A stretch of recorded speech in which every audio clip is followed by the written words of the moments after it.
আজকে তোমাদের সাথে কিন্তু একটা চকলেট কেকের ডিজাইন শেয়ার করব আর পুরোটা ভিডিও কিন্তু আমি তোমাদের সাথে শেয়ার করব। তো ভিডিওটাকে স্কিপ না করে দেখতে থাকো কিভাবে আমি কেকটির ডিজাইনটা করেছি। নমস্কার বন্ধুরা, আশা করি তোমরা সবাই খুব ভালো আছো। আমি অনেকটাই ভালো আছি। তোমাদের সবাইকে জানাই অনেক অনেক স্বাগত। নতুন আরও একটা দিনে নতুন আরও একটা কেকের ভিডিও নিয়ে চলে এলাম আমি পিঙ্কি কেক এন্ড কিচেন থেকে। আশা করি আজকের ভিডিওটা তোমাদের কাছে অনেকটাই ভালো লাগবে। যদি ভালো লেগে থাকে অবশ্যই চ্যানেলটাকে সাবস্ক্রাইব করে পাশে থাকা বেল আইকনে ক্লিক করে দেবে, তাহলে যখনই আমি কেকের ভিডিওগুলো আপলোড করব সর্বপ্রথম তোমাদের কাছে এসে পৌঁছাবে। তো আজকে কিন্তু আমি পঞ্চটাকে সোক করে নিয়েছি, তারপরে কিন্তু আমি নর্মাল হোয়াইট কালারের ক্রিমি এখানে ইউজ করেছি আর কিছু চকলেটের গুঁড়ো ইউজ করেছি। কেকের মধ্যে পুরোটা লেয়ারে লেয়ারে আমি কিন্তু চকলেটের গুঁড়ো ইউজ করে দিয়েছি। খুবই টেস্ট লাগে এভাবে দিলে খেতে। আরও অনেক রকমভাবে দেওয়া যায়, যার যেভাবে সুবিধা। অনেকে একটু বড় বড় করে পিস পিস করে দিয়ে দেয়, এগুলা খাওয়ার সময় মুখে আসে অনেকটাই ভালো লাগে। আর অনেকে চেরি দিয়ে সোক করে, আমি এখানে মিল্ক দিয়ে সোক করেছি, কারণ আমার থেকেও মিল্ক দিয়ে সোক করলে অনেকটাই টেস্টি লাগে। আর আমার থেকে যারা যারা কেকগুলো নিয়ে যায় তাদের থেকেও মিল্ক দিয়ে সোক করলে অনেকটা টেস্টি লাগে বলে, তার জন্য কিন্তু আমি মিল্ক দিয়েই সোক করি। তো এখন আমি লেয়ার বাই লেয়ার ক্রিমটাকে ভালো করে লাগিয়ে নিলাম। এখন কিন্তু আমি সুন্দর করে ক্রাম কোট করে নেব। ক্রাম কোট করাটা খুবই দরকার, তা না হলে কিন্তু যখন ফিনিশিংটা দেবে তখন কেকের ক্রিমের সাথে কিন্তু কেকের ক্রামসগুলো চলে আসবে, তো ফিনিশিংটাও দিতে সমস্যা হবে আর দেখতেও কিন্তু একদম ভালো লাগবে না। তার জন্য কিন্তু ক্রাম কোটিং করে নিচ্ছি ভালো করে ক্রিমের সাহায্যে। তারপর কিন্তু আমি রেস্টিংয়ের জন্য ফ্রিজে রেখে দেবো।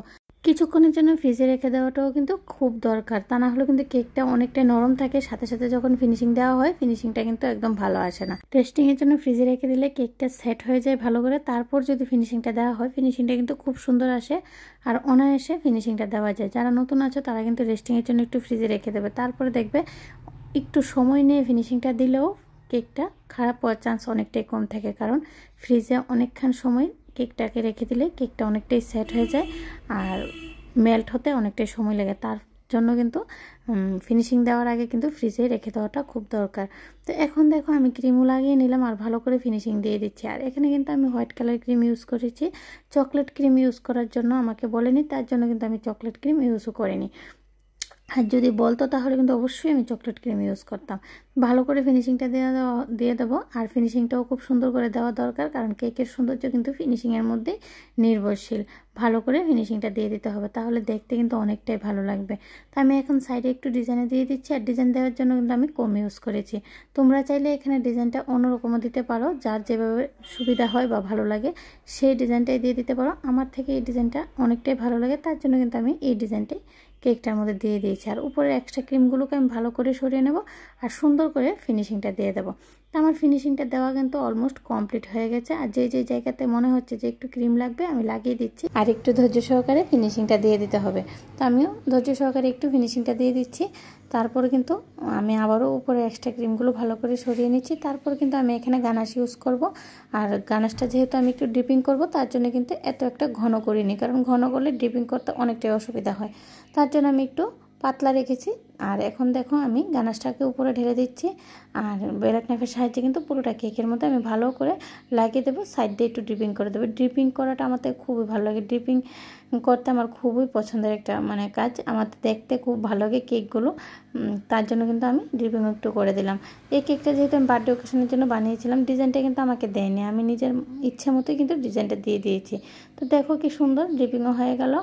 আর এখন নিচের বর্ডারটা দিয়ে দেবো, আর রাউন্ড শেপের নোজল দিয়ে কিন্তু আমি নিচের বর্ডারটা দিয়ে দিচ্ছি। আর হোয়াইট কালারের ক্রিম এখানে ইউজ করেছি, আমি এখানে কালারও ইউজ করিনি, কোনো রকমের ক্রিমের সাহায্যে কিন্তু পুরোটা আমি কেকটা ডিজাইন করেছি। আর উপরে কিন্তু কিছু নোজাল ওয়ার্ক করে দেবো, নোজাল দিয়ে ফ্লাওয়ার বানিয়ে দেবো। আর নোজালটা আমি তোমাদের সাথে শেয়ার করে দিলাম আমি কোন নোজালটা দিয়ে ফ্লাওয়ারগুলো বানিয়েছি। যেহেতু আমার নোজালটার মধ্যে কোনো রকমের নাম্বার ছিল না, তার জন্য কিন্তু দেখিয়ে দিলাম। আশা করি তোমরা বুঝতে পেরেছো। তারপরে যদি তোমাদের কোনো সমস্যা থেকে থাকে অবশ্যই আমাকে কমেন্টে জানাবে। এখন দেখো আমি কিছু চকলেট চিপস দিয়ে দিলাম। আমাকে ডিজাইন দেয়নি, ঠিক আছে, আমাকে শুধু বলা হয়েছিল যে চকলেট চিপস ইউজ করে দেওয়ার জন্য, তাই কিন্তু আমি চকলেট চিপসও ইউজ করে দিলাম। আর হালকা হালকা রেড জেল নিয়ে নিলাম আর পুরোটা কেকের মধ্যে রাউন্ড করে একটু একটু ড্রপ দিয়ে দিলাম, দেখতে আর একটু সুন্দর লাগবে আর একটু হাইলাইট হয়ে যাবে।